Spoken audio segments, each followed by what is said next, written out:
আমরা কলি হতজি আর কলিযুগে বলছে সত্য যুগে ধ্যান ত্রেতায় যাগযজ্ঞ দাপরি পূজা পরিচর্যা কলিযুগে হরি নামৈব কেবল। সত্য যুগে ধ্যান ত্রেতা যুগে যাগযজ্ঞ মানে সাধনার পথ। একটা সাধনার পথ তো রাখতে হবে বাবা, উদ্ধারটা পাবো কি করে? তারপর যুগে পূজা অর্চনা করা লাগতো, কলিযুগে হচ্ছে সবথেকে সহজ উপায় না। কিন্তু মা আপনাকে গৃহত্যাগ করে বনে জঙ্গলে গিয়ে বসে বসে ধ্যান করতে হচ্ছে না, আপনাকে বহু টাকা খরচ করে যজ্ঞাদি করতে হচ্ছে না, আপনাকে ঘন্টার পর ঘন্টা বসে পূজা অর্চনা করতে হচ্ছে না, আপনি সংসারের সব কাজ করতে পাচ্ছেন। তার মাঝেও যদি একটু নাম করা যায় তাতে উদ্ধার পাওয়া যায় এই কলিযুগে। কিন্তু হাইরে কলি হতজি, এত সহজে সাধনার পথ দেওয়ার পরেও আমাদের মতো কলি হতজীব আমরা বুঝলাম না, মানলাম না, করলাম না। তা এই যে পৃথিবীতে এলাম, আচ্ছা মা আজকে যে আপনারা এই হরিবাসরে এসেছেন কি করতে এসেছেন? নাম শুনতে। বাহ, তা এই যে আমরা আজকে হরিবাসরে এসেছি কোনো না কোনো উদ্দেশ্য নিয়ে এসেছি তো বাবা, যে নাম শুনবো বলে এসেছি। যদি আজকে এখানে নাম না হতো এত মানুষ কি আসতো? তাহলে উদ্দেশ্য আছে বলে মানুষ এসেছে, তার মানে প্রত্যেকটা কর্মের একটি করে উদ্দেশ্য থাকে, থাকতেই হবে। উদ্দেশ্য না হলে কর্ম হবে না। তো আমরা যে পৃথিবীতে এলাম তার কি উদ্দেশ্য সেটা কি ভেবে দেখেছি? আমার পৃথিবীতে কেন এসেছি গো? বলে খাবো আর ঘুমোবো, বাকি সব বাদ। খাওয়ার ঘুমই হচ্ছে সব, কি তাই তো মা? বলে আনন্দ নেব, আত্মীয় পরিজন নিয়ে মেতে থাকবো, ভালো মন্দ খাওয়া দাওয়া করবো, ঘর বাড়ি করবো আর আরামে শুধু ঘুমোবো। তারপর বাকি টাইমটা তো টিভি আর ফোন আছে। এই জন্য এসেছি তো পৃথিবীতে, নাকি আসেনি? তাহলে কেন এলাম? কৃষ্ণ ভোজি বাদকারী সংসারে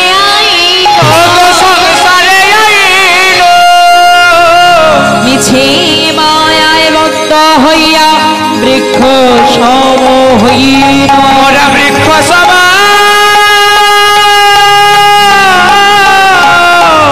বৃক্ষ সম হইল। তাহলে কেন এসেছি মা? একটাই উদ্দেশ্য, কৃষ্ণ ভোজি বারুতরী সংসারে আইল। আমাদের এমন সুন্দর মানব দেহ দিয়ে পৃথিবীতে পাঠানোর একমাত্র উদ্দেশ্য হচ্ছে কৃষ্ণ ভজন সাধন। আচ্ছা মা, আমি তো মানুষ হয়ে এসেছি, তাই তো আমরা সবাই মানুষ হয়ে এসেছি না? আচ্ছা আমার মধ্যে তো প্রাণ আছে, আছে তো? আমি যদি বলি একটা বাঘের কথা, সেও তো পৃথিবীতে এসেছে, তার মধ্যেও তো প্রাণ আছে।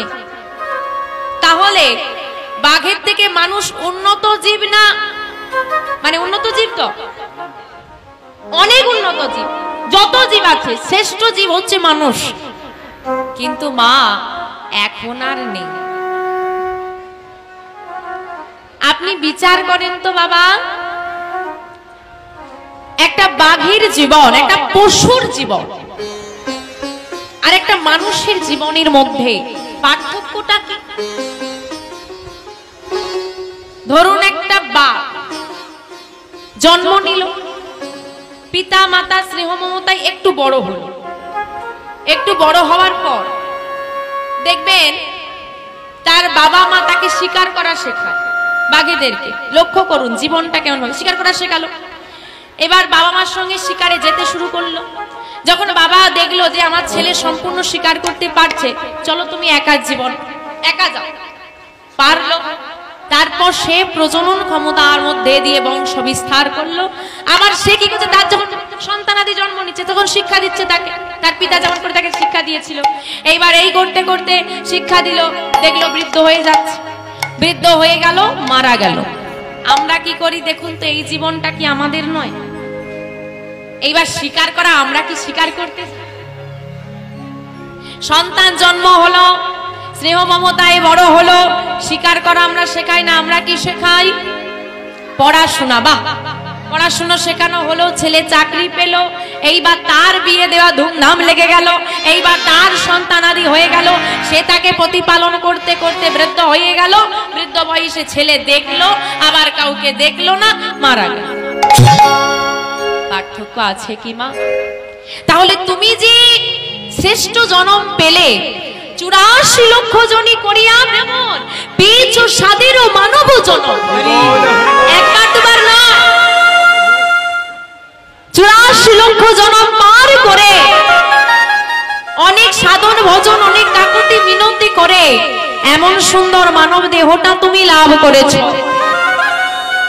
কি ভাবছো খুব সহজে পেয়ে গেছি? এখন মনে হচ্ছে না রে চলো মানুষ সবাই তো, এটা না, এই জন্ম পাওয়ার আগে এতটা সহজ ছিল না। কতটা কেঁদেছো তার কোনো সীমা নেই, তবে এত সুন্দর দেহ পেয়েছো। যে কাজের জন্য তুমি এলে সেই কাজটাই তো তোমার করা হলো। তো ভক্ত প্রশ্ন করছে ভগবানকে যে ভগবান তোমাকে যে ডাকবো, তোমাকে যে ভালোবাসবো, তোমাকে যে ডাকবো, পৃথিবী এত সুন্দর, এই পৃথিবীর পরিবার, তুমি যে পরিবার দিয়েছো, সংসার দিয়েছো, এই সংসারটা এত সুন্দর যে তোমাকে আর মনে পড়ে, তাই তো? আচ্ছা মা, আমরা পরিবার পরিজন পেয়ে গেলে, যদি আপনি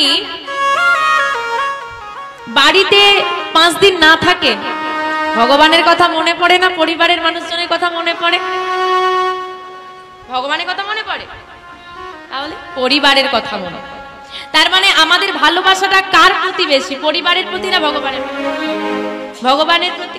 তো এটাই হচ্ছে প্রশ্ন, যে ভক্তের প্রশ্ন, যে ভগবান তুমি পরিবারটা এত সুন্দর করে দিয়েছো যে ভুলেই গেছি তোমায়। তো ভগবান বলছে দেখ কি করে জানবো এমন হবে?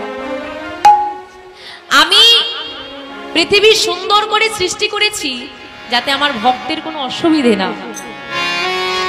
আমি পরিবার দিয়েছি যাতে আমার ভক্ত, আমার সন্তান সুখে থাকে। কি করে বুঝবো ভাই আমি সুখ দিতে গিয়ে আমাকেই ভুলে যাব? আচ্ছা মা, এই যে ধরুন আপনি যে কোনো পিতা মাতার কথা বলছি, সন্তানকে তো অনেক স্নেহ মমতা দিয়ে প্রতিপালন করে, অনেক কষ্ট করে মা জন্ম দেয়, বাবা তার জীবনের অনেক পরিশ্রম দিয়ে সে সন্তানকে বড় করে তোলে। সেই সন্তান যদি পিতামাতাকে ভুলে যায়, পিতামাতার কষ্ট হবে না? হবে না? হবে না? হবে। আমরা তো বিশ্বপিতার সন্তান, সে আমাদেরকে পাঠালো, যত্ন করে তৈরি করলো, পরিবার তৈরি করে দিল, সংসার তৈরি করে দিল, থাকার ব্যবস্থা করে দিল, বড় করে তুললো, শরীর দিল, মন দিল, সুন্দর দেহ দিল, এত কিছু আমাদের জন্য করলো। তারপরেও যদি আমরা তাকে ভুলে যাই, তার কি কষ্ট হবে না মা? তাহলে তাকে কি ডেকেছি? ডাকেনি।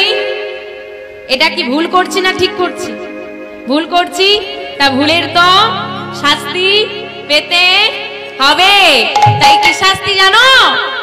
নিতাই গৌর নাম আনন্দেরই ধাম, যে জন নাহি কো লয় তারি, জমালয় ধরে নিয়ে যায় নরকে ডুবাই তারি। কি বলছে মা? নিতাই গৌর নাম। আমরা তো কলিযুগী, আমার কলিযুগের দয়াময় কে গো? কলিযুগের দয়াময় কে? বাহ, গৌর হরে মহাপ্রভু। তো বলছে নিতাই গৌর নাম আনন্দেরই ধাম। আচ্ছা মায়েরা, আপনারা এখানে কীর্তন টীর্তন শোনেন তো নাকি? বাহ, এই দিকটা না প্রচুর কীর্তন হয়, আমারও আসা যাওয়া আছে। তা সংসারে সবার অশান্তি আছে কি আছে তো মা? হ্যাঁ কি না? মায়েরা বোবা না, সামনের দিকে নয় পেছন দিকের গুলো বোবা মায়েরা। আচ্ছা আমাকে দেখে কি ভয় করছে? ভয় করছে না তো? আমার সঙ্গে কথা বলতে ইচ্ছে করছে না, দেখতে খারাপ বলে? তোমার সংসারে অশান্তি আছে না নেই গো? আছে, সবার আছে।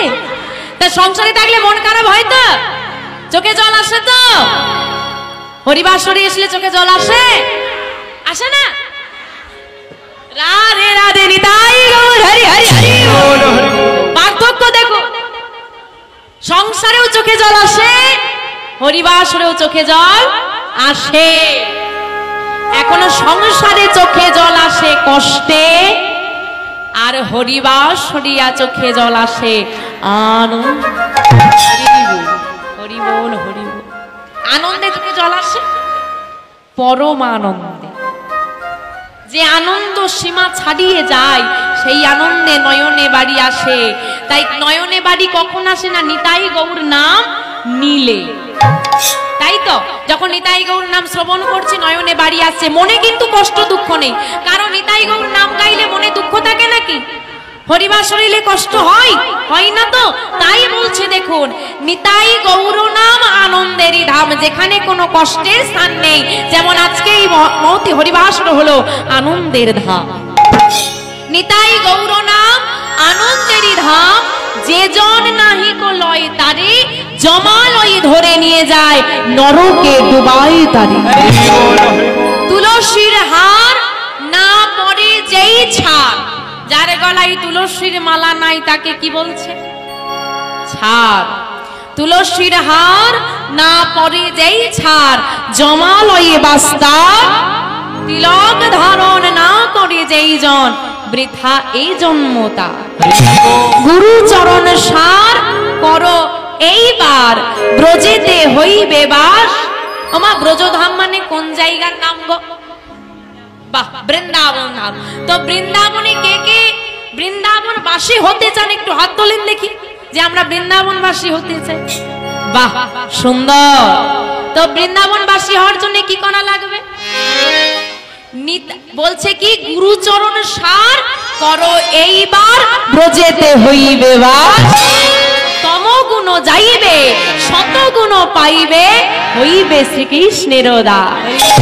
ওগো এ দাস লোচনে বলি, গোরা গুণ গাও সুখে। এই কথাগুলো কি আমি বলছি? বলছি না, তাহলে কে বলছে? এ দাস লোচনে। এত বড় স্পর্ধা নাই বাবা, এত কথা বলতে পারবো। পদকর্তা লোচন দাস বলছে, এ দাস লোচনে বলে, গোরা গুণ গাও সুখে। গৌর গুণগান সুখে গাইতে বলছে। ওগো এ দাস লোচন বলে, গোরা গুণ গাও সুখে, এ রসে যার মতি না হইবে। এ রস মানে কি? মিষ্টির রস। তাহলে কি? কৃষ্ণ নাম স্বরূপ রস। এ রসে যার মতি না হইবে। কি গো মা, সবার নাম শুনতে ভালো লাগে? সবার নাম শুনতে ভালো লাগে? হ্যাঁ, আরে কথাগুলো বোঝো, তারপর উত্তর দাও।